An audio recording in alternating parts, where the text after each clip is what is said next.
Clock's ticking against me, the odds are against me, but G1 rank is done. I've only got 3 ranks left and about 18 monsters. We're going to talk about that, but we are getting close to this Bloodbath Diablos.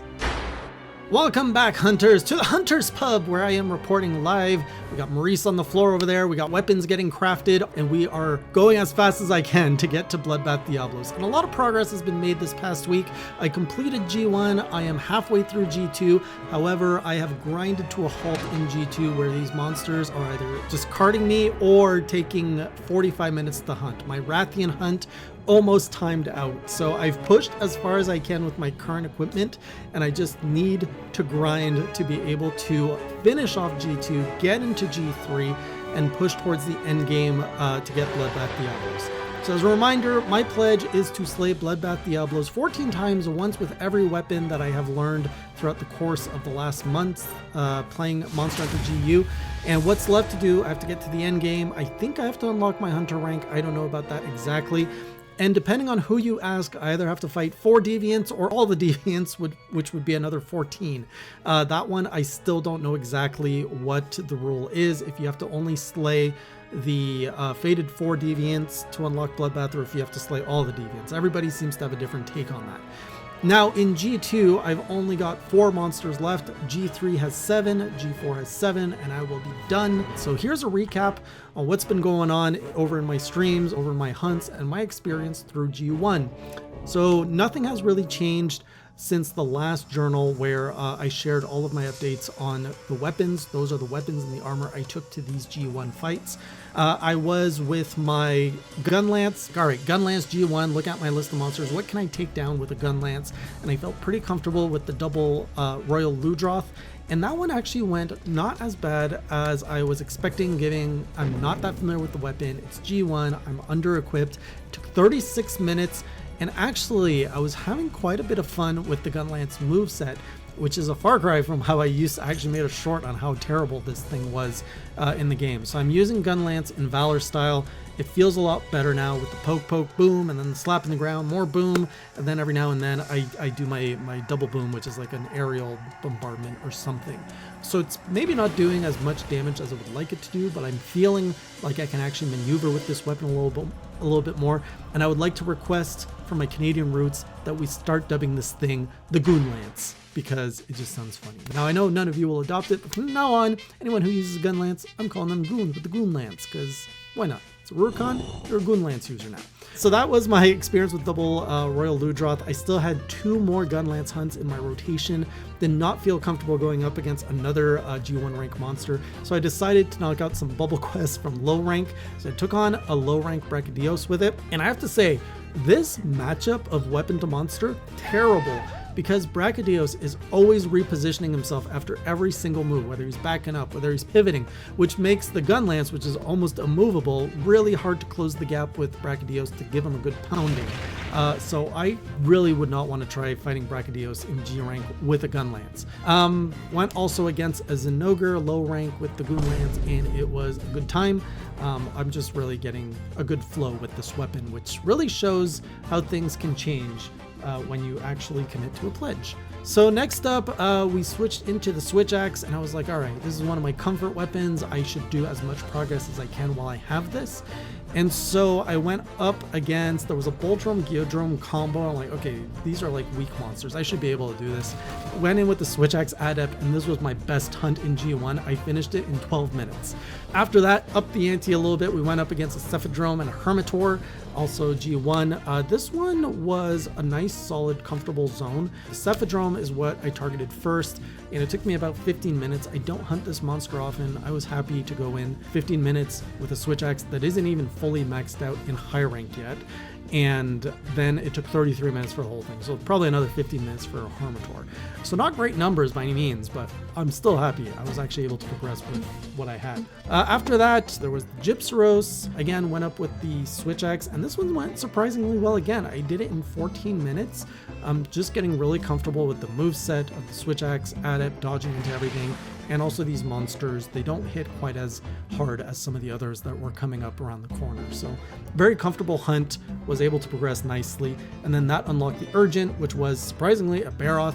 and this thing made me sweat a little bit. It was also the time I had to rotate to another weapon. I rotated to my Grimclaw Charge Blade using Adept style, and this one took me 31 minutes. I carded, and what I was struggling with is Barroth's moveset with the Charge Blade. So I was used to going up against a lot of Tigrex where I was able to block an attack in Adept mode and then instantly charge my shield with the follow-up, like you hit A or X, whatever it is. So I wasn't able to do that with Barroth. I just couldn't get the timing right. So I struggled to charge up my shield, and it's not until like 3/4 of the fight someone in chat said, why isn't he charging his shield through the axe mode? And I was like, what? You can do that? So once I was able to do that, I felt my skill against the Barroth go up. I felt like I was getting the Charge Blade mechanic a lot better. People were arguing I should be scored down for that, and I think I did. I lost a point for that on my score, on my report card for the weapons. Chat's really serious when it comes to my scorecard. They're not giving me my grades easy. So then Barroth was done, and with that I opened up G2 rank, which was really important, not just for progress, but also G2 holds a lot of monsters that I needed to grind to actually upgrade my weapons and my armor. Specifically, the Senator has a really good armor set that I want to grind out as kind of a holdover to get me to maybe either end of G rank or end game, probably not end game.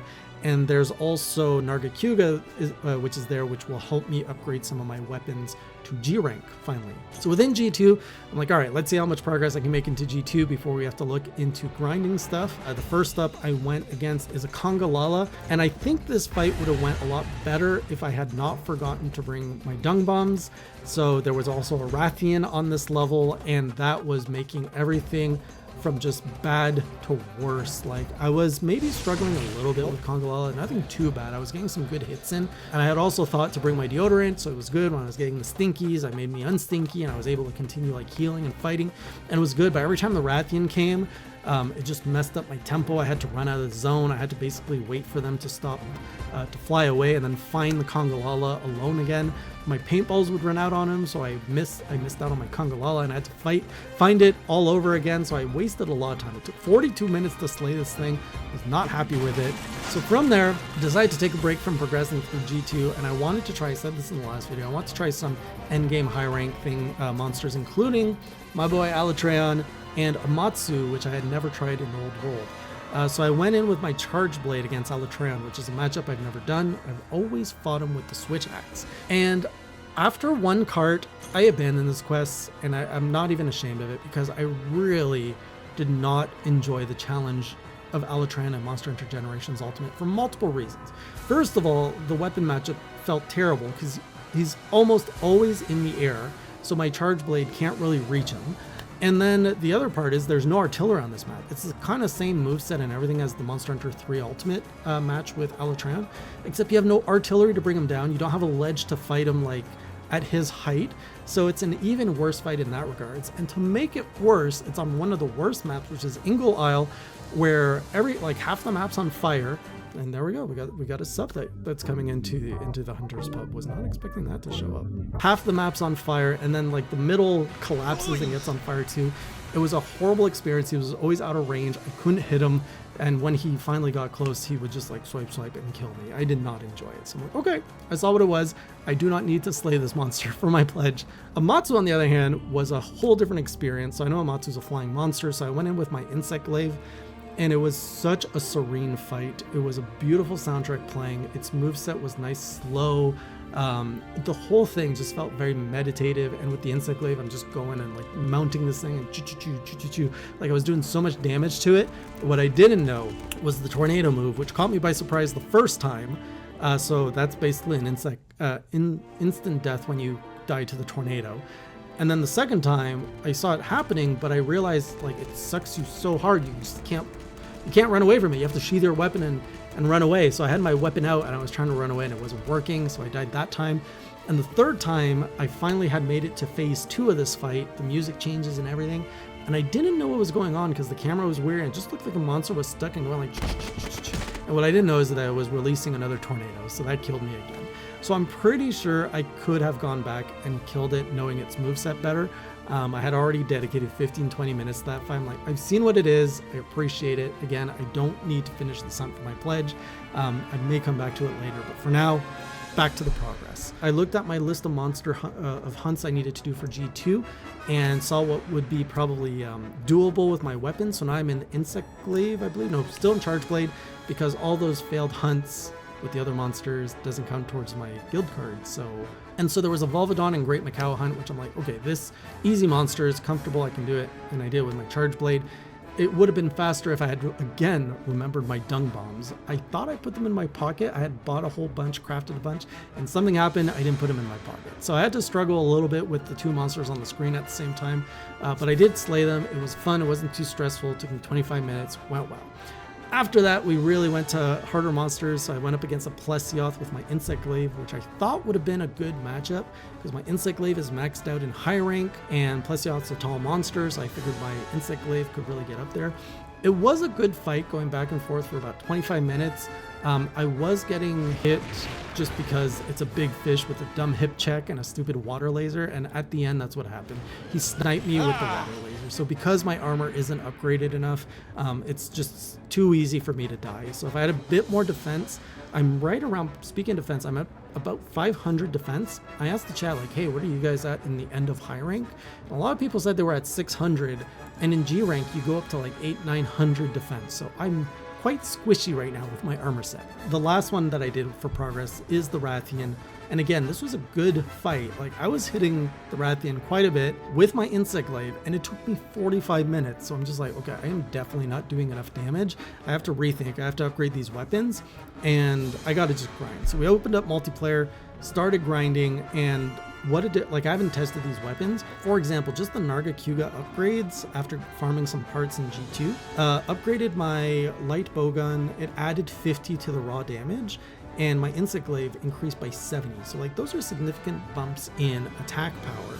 After that, I hunted a Kezu, some Hypers and Ogres to upgrade my heavy bowgun, and we finally switched out from the, oh, I forget its name, but we finally switched over to the Zinogre heavy bowgun, which is the Super's Tremor. And then I've also been I did a few more Grimclaw to really upgrade my Charge Bladed Hunting Horn. Charge Blade's at level 9, Hunting Horn's maxed out at level 10. Xenotor started grinding that out, but I have to get all sorts of random other assortments to start building that armor set. And I thought I did Cantor, because why not? Let's see what a Cantor is all about. Carded to it, unfortunately, because he drooled on me and knocked me out. But, oh right, I actually needed an Acantor part for my longsword. So we're just grabbing all sorts of random pieces now to kind of really like increase my chance of survivability. In terms of gatekeeping for G2, I still have to fight Plesioth, Nursilla, and an Urgent, which is a new monster that I haven't fought yet, so I look forward to seeing what that's about. I'm pretty sure I can get that done with a little bit more grinding. And then G3 is where it really gets hard, because that's where I gotta fight the Fated Four, plus all sorts of other monsters. And then G4, we're getting into territory with like Rajangas and stuff, which that's just gonna be vomit. I'm pretty sure I can get to endgame before Wilds drops, but slaying Bloodbath 14 times, that one's gonna be a lot harder, because I gotta do a lot more grinding. So that's the progress update. Hopefully I'll see you on the next video on the next stream. And until next time, keep it classy.